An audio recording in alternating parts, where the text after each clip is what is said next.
Hello, dear students. I hope you all are fit and fine. Dear students, in class 11th, you had studied microeconomics. Could you please tell me what is economics? We live in a world of limited resources, and economics help us to decide how to use these limited inputs to satisfy our never ending list of wants and needs. This science of decision making is actually economics. You can say economics is a social science concerned with production, distribution, and consumption of goods and services. It studies how individuals, businesses, governments, and nations make choices about how to allocate resources. It focuses on the four factors of production: land, labor, capital, entrepreneurship. As you know, economics is split into two broad categories of study. First, microeconomics. And microeconomics is the branch of economics that studies how household and firms reach decisions about consumption, production, and price determination of goods and services. It focuses at the individual level, while the second branch of the economics looks at the decisions that affect the economy as a whole. Students, these days during election campaign, you have definitely heard about inflation, general price level, employment, GDP, national income, and various comments on our economy. What do you think? Are these words related to microeconomics or these are related to something else? Just think and answer. If your answer is macroeconomics, then you are absolutely right. First of all, we will be discussing emergence of macroeconomics as a separate branch of economics.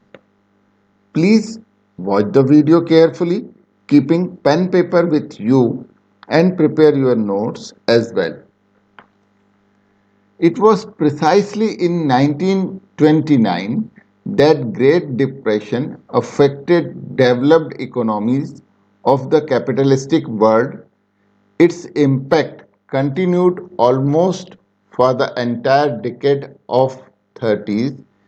During that worldwide depression, there was a persistent fall in the level of employment and output.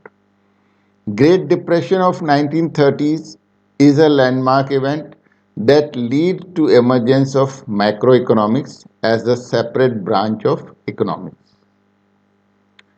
It does not mean that the concept of macroeconomics did not exist prior to this event, but macroeconomics prior to this Great Depression was considered more like an extension of microeconomics. It did not exist as a separate branch of economics. अर्थात emergence of macro economics यानी समष्टि अर्थशास्त्र का उद्भव। यह बात है year 1929 की।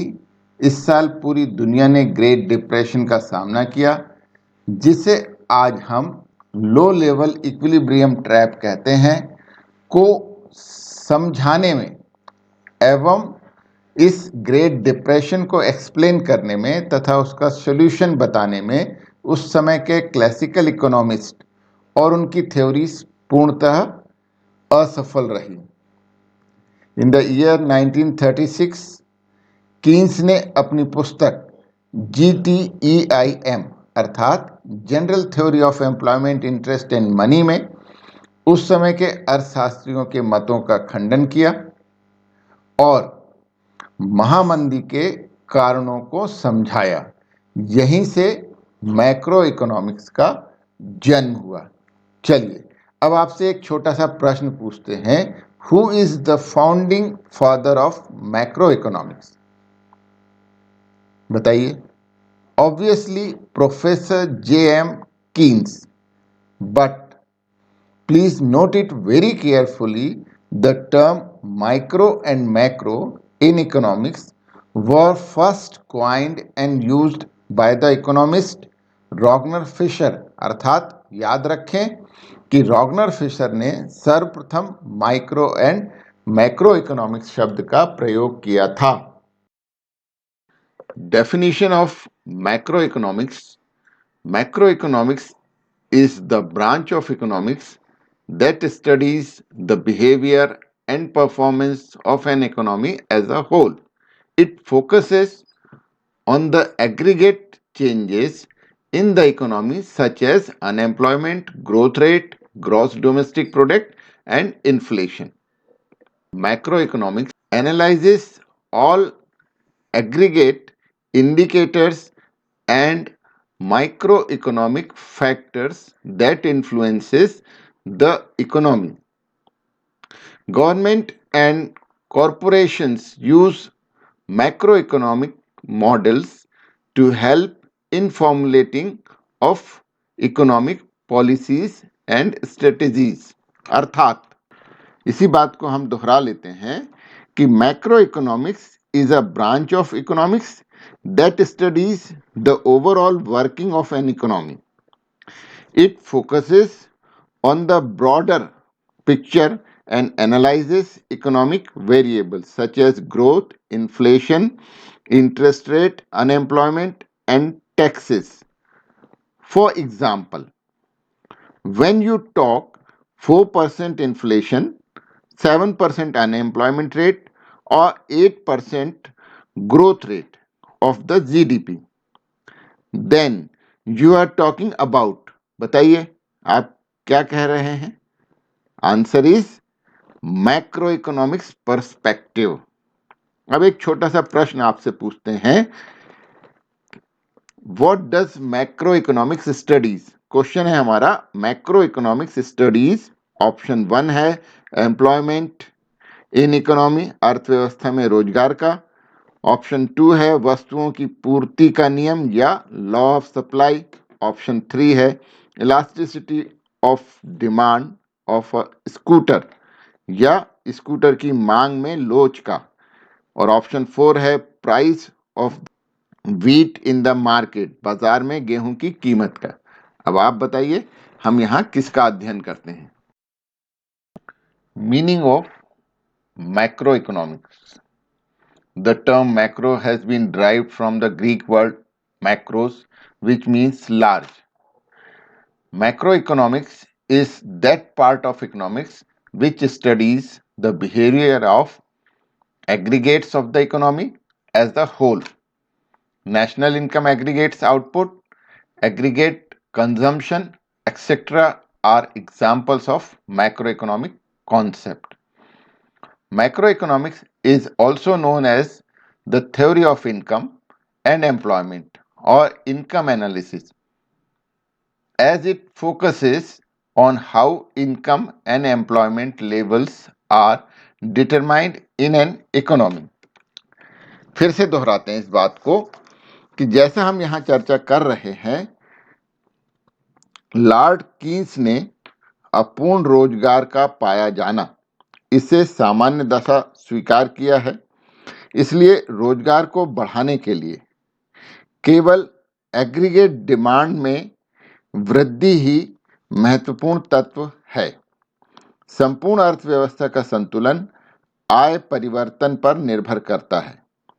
मैक्रो इकोनॉमिक्स के अध्ययन में आय केंद्रीय स्थान रखती है, इसलिए आय के सिद्धांत के नाम से भी यह लोकप्रिय है।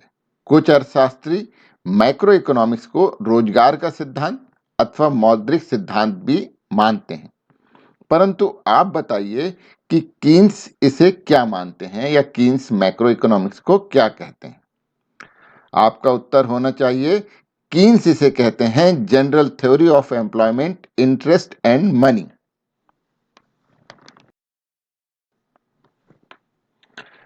अभी तक हमने जो डिस्कशन किया उसको यहाँ पर हमने एक पिक्चर के माध्यम से आपको दिखाया है। आप वीडियो को पॉज करके इस पिक्चर को देख सकते हैं।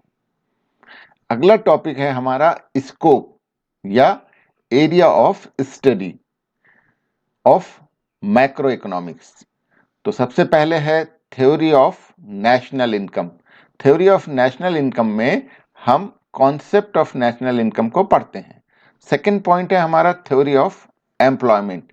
यहां पर हम problem related to employment, unemployment आदि का अध्ययन करते हैं। थ्योरी ऑफ मनी में function of money, supply of money के बारे में पढ़ते हैं। Theory of general price level में हम इन्फ्लेशन, डिफ्लेशन के बारे में अध्ययन करते हैं। उसी तरह थ्योरी ऑफ इकोनॉमिक ग्रोथ में हम इकोनॉमिक ग्रोथ की स्टडी करते हैं। और 6 नंबर पर है theory of international trade. Under this trade relation, country, foreign exchange, rate determination, BOP यानी balance of payment situation, tariff and protection issues are studied here. What is micro macro paradox? आप जानते हैं paradox का मतलब होता है विरोधाभास। Micro और मैक्रो इकोनॉमिक्स वास्तव में एक दूसरे के विरोधी नहीं हैं, एक दूसरे के पूरक हैं। परंतु कुछ परिस्थितियां ऐसी होती हैं जहां पर हम माइक्रो मैक्रो पैराडॉक्स भी देखते हैं। क्या है ये micro macro paradox? What is logical at micro level may not be logical at macro level। उदाहरण के लिए यदि इंडिविजुअल लेवल पर हम देखें, व्यक्तिगत रूप पर देखें, अर्थात माइक्रो लेवल पर देखें, तो बचत करना बहुत अच्छी बात है, सेविंग करना बहुत अच्छी बात है। अब आप सोच के देखिए कि यदि देश का हर एक नागरिक, देश का हर एक व्यक्ति सेविंग करने लगेगा तो सेविंग हमारे लिए फायदेमंद ना होकर मैक्रो लेवल पर नुकसानदायक हो जाएगी। इन्वेस्टमेंट कहां से आएगा? यही है माइक्रो मैक्रो पैराडॉक्स। इसके लिए हमने यहां पर एक एग्जांपल दिया है। If a farmer produce more potatoes, when there is excess demand for potatoes, it will add to his property. But if all the farmers in an economy produce more potatoes, the aggregate supply will increase, causing the price and profit to fall. Consequently, the economy will be driven towards falling income level rather than property. हमने great depression पर चर्चा की हुई है। Great depression of 1929-33, ये आपके जानकारी के लिए यहाँ हमने डिटेल में दिया हुआ है। इसको हम लोग डिस्कस भी कर चुके हैं। ये पॉइंट्स वीडियो को पॉज करके आप पढ़ सकते हैं। Main cause behind the crisis was the fall in aggregate demand due to under consumption and over investment. दो कंडीशन यहाँ पर कीन्स ने समझाई थी कि हमारे जो अंडर कंजम्पशन था और ओवर इन्वेस्टमेंट था। जितना आउटपुट था उतनी डिमांड नहीं थी, और जितनी डिमांड नहीं थी उससे ज़्यादा हमने इन्वेस्ट करके रखा था। और ये सारा की सारा मसला था एग्रीगेट सप्लाई और एग्रीगेट डिमांड के अंतर का। वही वजह बनी ग्रेट डिप्रेशन की। Due to under consumption and over investment, the stock of finished goods started piling up, which resulted the low price level and consequently low profit level. The money in the economy was converted into unsold stock of the finished goods that lead to an acute fall in employment and hence income level fell drastically। इसे भी आप पढ़ लीजिएगा। अब हम फिर से इसी बात को दोहरा लेते हैं कि क्या कारण थे। तो कारण था लो डिमांड थी और इसके कंपैरिजन में हमने बहुत हाई इन्वेस्टमेंट कर रखा था, जो लो लेवल ऑफ आउटपुट का कारण था। और इसकी वजह से, लो लेवल ऑफ आउटपुट की वजह से एम्प्लॉयमेंट घटा, इनकम घटी। जब एम्प्लॉयमेंट और इनकम घट गया तो फिर से हम लो डिमांड, एक जो लो लेवल इक्विलिब्रियम ट्रैप है, उसमें फंस गए थे। यही मंदी का मेन रीजन था। हम आज के वीडियो के अंत में आज पहुंच चुके हैं और समय आ गया है आपको थैंक यू कहने का। Make your tomorrow today. Enjoy learning with Rakesh Kumar Sharma. Once again, thank you.